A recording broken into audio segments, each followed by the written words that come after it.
berolahraga, jumpa lagi bersama saya Winda Melantika di program acara Insporta, informasi seputar olahraga dan kesehatan. Selama 30 menit ke depan kita akan menghadirkan informasi seputar olahraga dan tentunya juga dunia kesehatan di seputar daerah istimewa Yogyakarta. Dan tentunya hari ini tema yang akan kita bahas adalah pentingnya self-defense untuk anak-anak. Berikut informasi selengkapnya.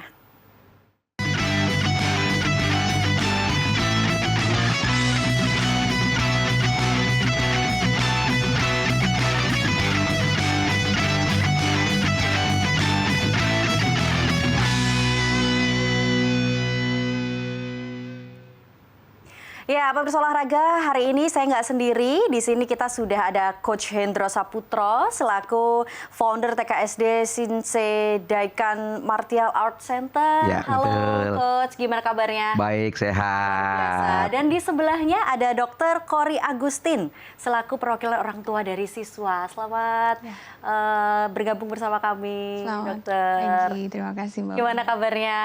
Alhamdulillah baik. Baik, luar biasa. Baik, berbicara mengenai tema kita pada hari ini, seperti itu ya Coach ya, membahas terkait TKSD Shinsei Daikan Martial Art Center ataupun pentingnya self-defense untuk anak-anak. Mungkin boleh disampaikan terlebih dahulu mungkin dari Coach Hendro. Sebenarnya self-defense yang dimaksud apalagi di era yang seperti ini, itu seperti apa sih Coach? Ya, jadi kita berbicara tentang TKSD dulu ya. TKSD itu sebenarnya singkatan dari Tactical Kids Self Defense. Nah, kita memang TKSD karena memang usianya yang berlatih antara anak TK sampai SD. Jadi Tactical Kids Self Defense itu adalah seperti rangkuman dari berbagai bela diri yang ada di Shinsei Daikan. Shinsei Daikan itu pusat bela diri Jepang, yang itu ada karate, aikido, kobujutsu, dan berbagai macam bela diri Jepang. Nah, kemudian materi-materi yang ada di sini itu kita rangkum menjadi taktis, sederhana, sehingga seorang anak nggak perlu mereka menghafal jurus yang begitu banyak. Misalnya harus belajar jurus karate, belajar jurus aikido, tetapi teknik-teknik taktis yang dibutuhkan ketika ada hal-hal yang itu mengancam secara fisik ataupun secara mental seperti ancaman. Nah, ini kan dibutuhkan seorang anak ini tanpa dia harus berlatih dengan kurikulum yang ribet dan complicated. Itu kenapa disebut dengan Tactical Kids Self Defense, TKSD. Materi-materi yang taktis bisa diterapkan, langsung bisa dipraktekkan ketika ada hal-hal yang itu mengancam membahayakan anak. Dan itu sudah bisa dimulai sejak usia TK ya? Ya, karena memang kebetulan memang kami juga bekerja sama dengan beberapa sekolah yang ada di Yogyakarta itu TK sampai SD untuk materi TKSD ini. Makanya memang lebih gampang dikenal, oh TKSD berarti memang untuk anak TK sama SD begitu. Dan ya memang Tactical Kids yang didesain untuk gimana sih seorang usia anak yang mungkin baru 5 tahun begitu, atau bahkan mungkin 4 tahun. Apa yang bisa dilakukan anak ini ketika kita sebagai orang tua yang 24 jam tidak bisa selalu bersama dengan anak kita begitu. Bahkan beberapa sekolah yang internasional yang CCTV-nya ada di mana-mana, tetap aja ada kejadian-kejadian yang ternyata anak mengalami pelecehan seksual, mengalami hal-hal yang itu membahayakan. Nah, bagaimana melatih bahkan usia 4-5 tahun seperti saya katakan tadi sudah bisa apa sih yang mesti dilakukan ketika ada hal yang mengancam dia begitu. Nah, kira-kira seperti itu. Oke, artinya ini sudah masuk di dalam kurikulum sekolah wajib atau termasuk ekstrakurikuler atau seperti apa Coach selama di Jogja ini? Ya, jadi ada beberapa sekolah yang itu menjadikan sebuah ekstra, ada sekolah juga yang menjadikan itu materi mata kuliah. Jadi kan kalau di Yogyakarta ini sebagai sekolah pendidikan itu pendidikan berbagai macam. Ada yang benar-benar seperti sekolah pada umumnya yang SD yang formal, tapi ada juga sekolah-sekolah yang itu yang menyesuaikan dengan kebutuhan anak. Jadi ada beberapa sekolah yang itu inklusi misalnya, bagaimana beberapa anak yang bahkan anak-anak yang dia berkebutuhan khusus ada di sekolah itu. Nah, di sekolah-sekolah seperti ini materi kita menjadi materi wajib. Jadi materi yang itu disamakan dengan materi pelajaran olahraga sebenarnya. Jadi itu materi olahraga, tetapi dalam olahraga itu, karena di TKSD ini juga ada materi muatan fisik. Nanti mungkin kita bisa bahas lebih lanjut isinya apa saja begitu. Tapi ada materi fisik yang itu sama persis dengan olahraga. Jadi ketika di sekolah yang memakai materi TKSD sebagai materi wajib itu menjadi materi olahraga, plus ada materi bonusnya di olahraga itu adalah self defense itu begitu. Oke, baik. Kalau menurut dari Ibu Cory selaku perwakilan dari orang tua siswa, apakah sepenting itu materi self defense ini untuk anak-anak selama mungkin ibu mengikutkan putra putrinya gitu untuk mengikuti materi ini? Iya, jadi kita tahu ya, jadi bahwa lingkungan sekarang ini tidak seaman dulu gitu untuk anak-anak gitu. Oke. Jadi kita banyak melihat semakin marak adanya bullying, entah itu antar anak sendiri atau orang dewasa dengan anak atau bahkan anak kecil pun sudah berani sama anak yang lebih besar dari dia gitu. Kemudian penculikan juga, bahkan penculikan ini luas ya jaringannya gitu. Dia juga mencakup ada yang macam-macamnya banyak gitu. Ada anak yang diculik kemudian dijadikan pengemis misalnya, ada anak yang diculik, dibunuh, diambil organnya, dan ada juga yang dijadikan pekerja seksual gitu. Jadi sangat-sangat luas dan makin marak sehingga kita sebagai orang tua juga harus memikirkan bahwa kita jelas tadi seperti yang dikatakan Sensei bahwa kita nggak bisa 24 jam di samping anak gitu. Jadi saya merasa memang ini sangat penting, penting bagi anak untuk bisa merasakan bahwa saya harus bertanggung jawab terhadap diri saya sendiri, keselamatan diri saya sendiri karena orang tua saya nggak bisa ada di samping saya terus gitu. Oke. Nah untuk menumbuhkan itu tentu kita harus melatih dari mental dan fisik, jadi penting sih materi TKSD. Oke, kalau sebelumnya mungkin tadi Coach juga sudah sampaikan ini adalah rangkuman beberapa olahraga bela diri seperti itu. Nah, apakah juga dari putra-putri Ibu ini pernah ada pengalaman mungkin atau memang ini pure dari Ibu pihak orang tua selaku orang tua seperti itu ingin membekali putra-putrinya dengan mengikut sertakan di kegiatan ini? Apakah atau mungkin sebelumnya putra-putrinya pernah ada pengalaman seperti apa yang Ibu sampaikan atau seperti apa? Iya, jadi anak saya satu dan dulu sebelum dia mengalami ada kejadian, tapi sebelum dia mengalami saya sudah aware dengan hal ini dan kebetulan ditambah juga dengan dia pernah mengalami kejadian waktu dia usia mungkin 3-4 tahun seperti itu, dia dipukul perutnya. Ditinju oleh temannya cewek yang badannya lebih besar dan lebih tinggi dari dia. Nah saat itu dia pulang, dia nggak nangis tapi dia bilang perutku sakit mah tadi ditinju gitu. Dan itu menyadarkan saya bahwa dia kok nggak bales, dia nggak ada tindakan apa-apa dari dia cuma cerita sama ibunya gitu. Jadi oh ini berarti harus diberi awareness, harus disadarkan bahwa dia perlu untuk melakukan sesuatu gitu. Kemudian ya karena itu saya kebetulan ketemu dengan Sensei Hendro dan karena sebelum ketemu Sensei saya nggak melihat ada institusi-institusi di Jogja yang terkait bela diri itu yang komplit. Jadi holistik, dia tidak hanya mengajarkan ilmu fisiknya aja, tapi juga secara mental dia persiapkan anak-anaknya gitu. Jadi dari segi mental mungkin kepribadiannya dibentuk supaya bisa mencegah kejadian-kejadian seperti itu agar tidak terjadi bullying dan lain-lain. Itu kan sebetulnya juga orang yang melakukan kejahatan itu juga cari target gitu kan istilahnya. Jadi dia mencari anak-anak yang tepat itu seperti apa. Nah, kita mempersiapkan tidak hanya fisiknya aja tapi juga secara mental anaknya harus dibentuk supaya tidak jadi targetnya gitu kan. Nah, jadi karena itu saya melihat oh ya harus diikutkan yang holistik gitu. Nah, saya tidak menemukan itu di institusi-institusi lain, sehingga kebetulan saya ketemu Sensei dan saya melihat Sensei ternyata memperkenalkan kurikulum seperti itu yang saya cari, ya saya ikutkan anak ke situ. Oke. Baik, kemudian ke Coach Hendro, kira-kira hal apa saja yang diajarkan mungkin dari usia TK sampai SD itu, tapi jangan dijawab dulu setelah yang satu ini.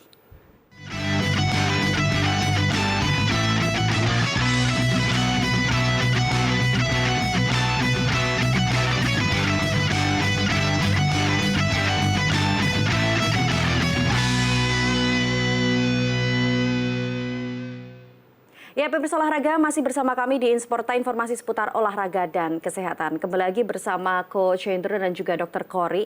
Nah, saya akan mengulangi pertanyaan saya tadi, Coach Hendro ya. Coach Hendro mungkin boleh disampaikan ke pemirsa olahraga. Kira-kira apa saja materi yang tentunya bisa di-share di sini terlebih dahulu mungkin supaya mungkin pemirsa olahraga ini juga semakin aware seperti Dr. Cory supaya lebih putra-putrinya ini juga lebih berhati-hati seperti itu. Coach? Ya, jadi seperti saya katakan di awal bahwa ini adalah seperti kompilasi ya dari berbagai seni bela diri Jepang. Makanya beberapa orang tua tadi memanggilnya sensei, coach, karena Ya. sensei itu sebenarnya sebutan untuk guru dalam bahasa Jepang atau pelatih bela diri. Nah, terkait dengan TKSD tadi, kita ada 5 materi yang itu selalu diajarkan secara berulang-ulang. Jadi sampai mereka meresap, muscle memory mereka mengingat, otak bawah sadar mereka mengingat, sehingga menjadi refleks. Jadi materi yang pertama itu materi body exercise, itu materi olahraga yang bagaimana melatih anak punya postur yang baik. Sebagai contoh, ketika seorang anak yang gampang dibully, targetnya itu biasanya mereka yang pemalu, posturnya menunduk, dia membungkuk karena mungkin merasa tidak percaya diri. Nah, dengan latihan body exercise itu melatih mereka punya postur yang baik, kemudian mereka punya stamina, agility, itu body exercise. Olahraga, tetapi yang kaitannya merujuk kepada kemampuan mereka untuk self defense. Kemudian materi yang kedua adalah meditasi. Itu kita lakukan selalu di awal kelas dan di akhir kelas. Meditasi yang sesuai dengan tahap seorang anak gitu. Kadang-kadang 1 menit mereka bisa, 2 menit. Itu melatih apa sebenarnya? Melatih bagaimana mereka bisa manajemen untuk ketika panik atau ketika ada ancaman, berpikir panjang. Ketika ada ancaman, saya mesti ngapain ini? Di sana, oh di sana ternyata di sana banyak orang, saya bisa lari ke sana. Oh di sana ada jalan keluar atau ada pintu, saya bisa lari. Jadi ketika meditasi itu melatih mereka bisa untuk lebih calming down, mereka punya ketakutan, pikiran mereka. Nah, kita punya materi meditasi, bagaimana mengatur nafas dan berbagai macam. Kemudian materi yang ketiga itu bicara tentang underwear rules. Underwear rules itu adalah semua hal yang itu berkaitan dengan di dalam pakaian. Jadi seperti bagian dada, kelamin, pantat, itu nggak boleh dilihat, nggak boleh difoto, nggak boleh dipegang oleh siapapun gitu. Nah, itu mesti harus diulang-ulang terus sampai menjadi habitnya mereka. Bahwa mereka tahu bahwa semenjak umur 4-5 tahun sampai mereka bertumbuh bahwa private things-nya mereka itu nggak boleh dilihat pun, diintip pun, dalam mau main-main, dalam bercanda, apalagi sampai kekerasan itu nggak boleh. Itu materi yang ketiga, underwear rules. Mereka harus tahu itu sedini mungkin. Kemudian materi yang keempat itu bisa karakter building. Itu melatih mereka untuk mereka bisa empati. Kalau mereka punya kekuatan besar bukan untuk mencederai temannya. Mereka melatih untuk tolong-menolong. Karena kalau masalah bully itu pasti hubungannya dengan empati. Dia punya kekuatan yang lebih besar, tapi dia salah gunakan gitu. Nah, di karakter building ini bagaimana melatih mereka untuk bisa sabar, penguasaan diri. Materi yang kelima baru self defense, taktis. Jadi materinya tidak melulu hanya diajar untuk anak-anak tiba-tiba bagaimana ketika ada yang mendorong kemudian nangkis dan mukul. Nah, itu diajarkan di bela diri yang umum, yang tadi di bela diri pada umumnya. Tapi seperti dikatakan Dr. Kori tadi, ini materi yang holistik di mana mereka berlatih untuk secara mental, secara fisik olahraga, kemudian tadi juga saya katakan ada meditasinya dan juga ada karakter buildingnya. Itu semua kita latih setiap sesi latihan 5 ini selalu ada muatannya. Selalu, ya. Ya, jadi ini seperti katakanlah seorang anak yang itu latihan futsal begitu. Sampai kapan dia latihan futsal? Jadi dia akan berlatih terus sampai memang dia suka dengan materi itu ya sampai kapanpun dia. Atau mungkin dia suka dengan berenang ya dia akan lakukan. Nah, TKSD ini juga harapannya menjadi sebuah habit, lifestyle anak. Semua 5 materi tadi itu menjadi gaya hidupnya dia begitu. Ya. Apakah untuk kelima materi ini juga bisa diajarkan di rumah? Artinya memang orang tua juga harus selalu mengulang. Oh ya harus. Jadi kita nggak bisa menolak bahwa sebenarnya pendidikan terbaik itu di rumah. Jadi kita justru mengadakan sesi-sesi seminar yang itu untuk parenting. Jadi kita juga ada kelas-kelas yang itu saya juga mengasih seminar-seminar yang materinya TKSD, tapi muatannya ke orang tuanya. Kadang-kala kami juga menggandeng beberapa pakar hukum misalnya, yang itu bisa menjelaskan dari sisi hukum dari materi bully, kekerasan seksual. Nah, contoh ini, kita mengajar anak untuk salah satu jurus yang terbaik itu adalah suka bercerita kepada orang tua, apapun itu. Kejadian di sekolah, kejadian di dia bermain, mesti cerita sama orang tuanya nih. Pokoknya dari hal sepele sampai hal apa aja cerita. Itu sebenarnya kan membuat ketika ada ancaman-ancaman yang itu mengancam dia, sudah terbiasa berkomunikasi dengan orang tua. Karena ancaman, contoh kekerasan seksual. Karena TKSD ini kan ancamannya biasanya 3 ini. Untuk masalah bullying, kemudian untuk masalah kekerasan seksual, kemudian masalah yang itu sifatnya yang orang bilang strawberry generation gitu. Generasi ini yang lembek, nggak bisa tahan banting. Nah, ini yang kita latih. Nah, contoh ketika pelaku kejahatan seksual itu sangat jarang Mbak terjadi itu langsung melakukan gitu. Biasanya mereka akan dari pendekatannya itu step by step. Jadi ketika mereka ada seorang anak, nanti dibuat nyaman dulu. Anak itu misalnya suka kelinci, dibawain mainan kelinci dan lain sebagainya. Sampai terciptalah bonding secara emosi, baru terjadi pelecehan seksual. Nah, kalau si anak ini sudah suka bercerita ke orang tuanya, orang tua akan aware nih, kok hari ini ceritanya dengan om ini ya? kok besoknya ceritanya dengan om ini lagi nih. Jadi orang tua udah aware karena anak ini suka bercerita. Itu yang kita ajarkan ke anaknya. Lalu ke orang tuanya apa? Kita harus ajarkan secara parenting, selalu dengarkanlah cerita anakmu sesederhana apapun itu gitu. Maksudnya mungkin dia cerita pulang sekolah cuma bermain apa aja, mungkin secara kalimat ceritanya ngalur ngidul. Tapi sebenarnya kalau ketika orang tua punya kesadaran bahwa dia bersedia mendengar cerita anak, membuat anak-anak confidence untuk menceritakan apa aja. Kenapa kejadian pelecehan seksual terjadi sudah setahun baru terbongkar, 6 bulan kemudian baru terbongkar, karena ternyata anak ini bisa menyimpan atau mungkin merasa kalau cerita malah dimarahi atau malah dia merasa nggak percaya diri, ketakutan sehingga tidak bisa cerita. Jadi harus nyambung nih.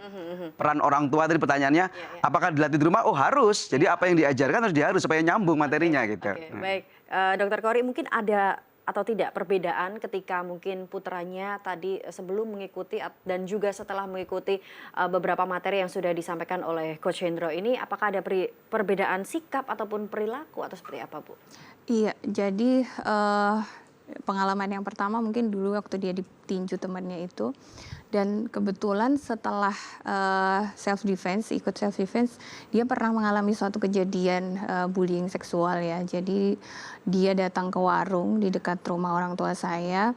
Di situ dia dipegang penisnya oleh penjaga warungnya, bapak-bapak, dan kebetulan itu juga yang punya warungnya.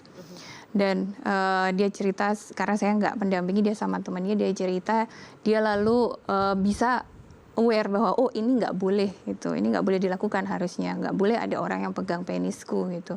Kemudian dia berusaha mendorong orangnya, dia lari menjauh. Jadi ada gerakan self defense yang diajarkan di TKSD yang diterapkan oleh dia di situ, sehingga dia bisa lari pulang menjauh gitu. Dia bisa selamat dari situasi itu gitu.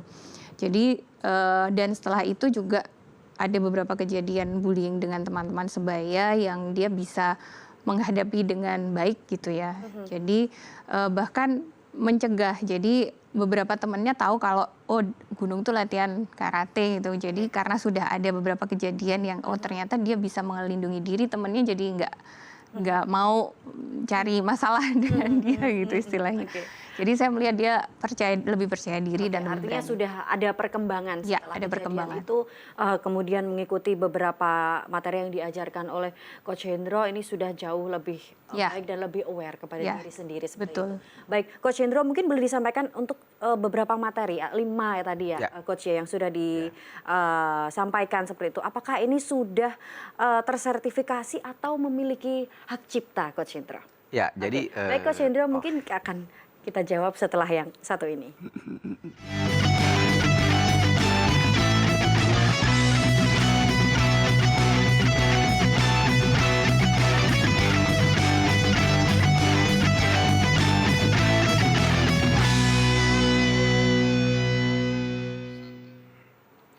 Ya, pemirsa olahraga, masih bersama kami di Insporta, informasi seputar olahraga dan kesehatan. Masih bersama dengan Dr. Hendro, Coach Hendro dan juga Dr. Kori. Nah, tadi Coach Hendro ada beberapa yang tentunya masih saya ingin sampaikan ke Coach Hendro seperti itu ya.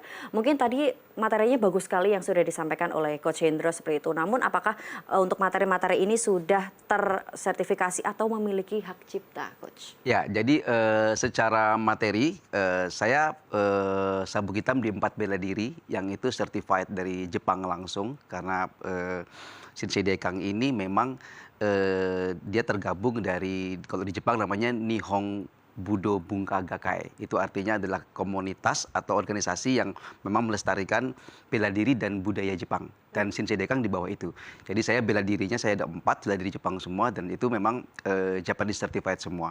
Itu untuk yang sebagai, kalau boleh saya bilang, bahwa kualitas dari materi bela diri yang kita ajarkan bukan sembarang kita ambil begitu. Kemudian saya juga certified untuk pelatih yoga. Itu kenapa saya juga berani mengajarkan untuk body exercise-nya. Dan saya juga certified untuk sport science, untuk dasar. Kemudian saya juga certified untuk behavior consultant. Itu mengapa saya punya materi karakter building. Nah, ini artinya secara pribadi saya juga certified di semua bidang yang saya ajarkan.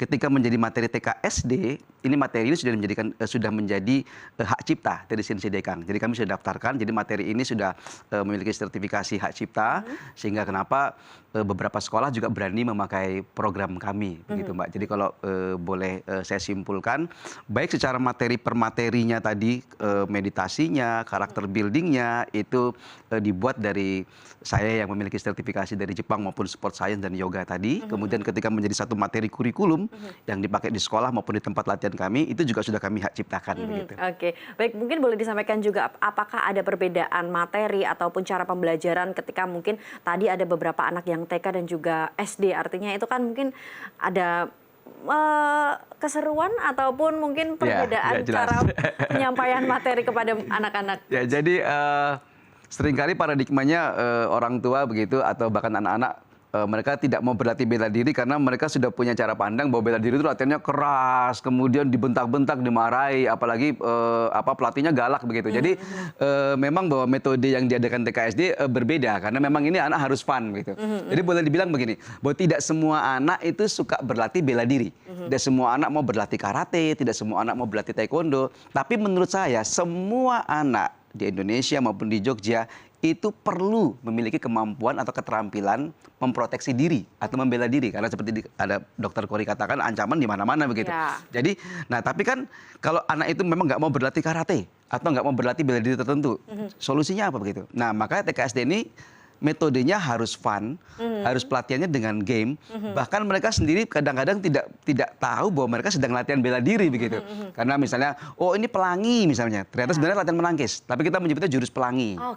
Kita menyebut jurusnya jurus gunung, jurus apa. Jadi mereka sebenarnya seperti sedang bermain, tapi berlatih bela diri begitu, atau self defense tadi begitu. Oke, baik. Kemudian ke Dokter Kori, dokter tadi kan mungkin putranya sudah mulai aware seperti itu ya dengan adanya mungkin sudah mengikuti beberapa materi yang sudah diajarkan oleh Coach Hendro. Nah, dengan adanya materi-materi yang sudah disampaikan, artinya anak ini kan mungkin merasa pede dan sangat percaya diri ketika dia sudah merasa memiliki banyak ilmu seperti itu. Nah, bagaimana cara mengontrol supaya ini nanti putranya juga tidak terjadi semena-mena seperti itu kepada teman-temannya? Ya, sebagai orang tua saya sering ajak diskusi seperti tadi yang Sensei sampaikan, itu penting memang diskusi dan ngobrol sama anak gitu ya terkait ini. Jadi ada dua resiko sebetulnya. Dia paham tentang self defense, dia secara mental sadar bahwa oh ini ada banyak kejadian penculikan dan sebagainya, aku harus latihan seperti ini. Itu pertama resikonya dia jadi menyombongkan diri ke teman-temannya gitu, dan alhamdulillah sampai saat ini untuk resiko yang pertama ini itu masih saya lihat masih terkontrol. Jadi dia sudah sadar gitu ya, oh nggak boleh ini kemudian digunakan untuk justru untuk bullying teman-temannya atau menyombongkan diri, itu enggak. Nah, justru resiko yang kedua ini yang harus lebih saya tekankan lagi, karena saya melihat ada kemungkinan si anak merasa dia jadi lebih aman gitu ya. Jadi oh saya bisa self defense nih gitu. Tapi kemudian dia jadi melanggar hal-hal yang seharusnya tidak dilakukan. Misalnya kalau pergi bareng ke tempat umum sama orang tua, dia jadi pergi sendirian, jalan-jalan sendirian. Nah, itu yang masih saya kontrol gitu, saya berusaha kontrol itu, karena ini anaknya memang dari awal sebelum ikut pun dia sudah cenderung berani karena dia banyak bertemu orang dewasa juga di rumah gitu. Jadi anaknya cenderung ke situ resikonya Tapi sementara ini masih terkontrol. Masih terkontrol. Oke, karena memang ini peran orang tua juga sangat-sangat diperlukan ya. Baik, terakhir Coach Hendro, mungkin boleh disampaikan harapannya apa ke depannya terkait mungkin adanya maraknya kejadian-kejadian saat ini terutama di Yogyakarta yang menimpa anak-anak terkait mungkin bullying seperti itu, dan harapannya seperti apa kepada orang tua untuk lebih aware dengan adanya kejadian ini? Iya, jadi kalau dari kami kan dari TKSD itu lebih membekali anaknya. Tapi sebagai coach yang melatih dan di TKSD juga kita punya beberapa coach yang melatih juga, tetap menekankan bahwa ini tanggung jawab orang tua. Bahwa orang tua, pendidikan terbaik itu ada di rumah, di mana sebuah habit dibentuk itu ada di rumah. Jadi saya sarankan buat orang tua juga tetap harus memiliki awareness yang tinggi bahwa ancaman terhadap anak itu ada di mana saja, ancaman terhadap anak-anak kita itu bentuknya berbagai macam. Nah, kalaupun misalnya dia dilatihkan dalam hal apapun itu, entah ikut karate itu bagus, kemudian bela diri apa aja itu bagus sekali. Itu cari sekolah atau tempat latihan bela diri yang itu sedapat mungkin melatih secara holistik, tidak hanya melatih teknik bela dirinya saja. Tadi kenapa saya katakan bahwa itu ada latihan meditasi, ada karakter building, itu yang nanti membantu mereka ketika mereka punya kemampuan itu memang untuk bisa menahan diri, bisa lebih sabar dan memproteksi diri. Jadi tetap anak kita butuh keterampilan proteksi diri dengan kondisi zaman yang semakin nggak menentu ini. Gitu. Oke, baik, terutama tentunya kita juga harapkan untuk seluruh pemirsa olahraga, terutama para orang tua harus lebih aware. Tentunya tidak hanya proteksi diri kepada anak, tapi juga harus diikut sertakan dengan beberapa aktivitas yang positif. Salah satunya dengan mengikuti kegiatan tactical self defense ini, seperti itu. Dan tak terasa sudah 30 menit kita berbincang-bincang, Dr. Kory dan juga Coach Hendro. Sepertinya kurang ya kalau kita mau bahas lebih lanjut, nah mungkin setelah ini bisa ya. Terima kasih banyak sudah bergabung bersama kami di Insporta. Semoga lain kesempatan kita bisa bergabung kembali seperti itu. Akhir kata, saya Winda Melantika pamit dan sampai jumpa di episode Insporta berikutnya.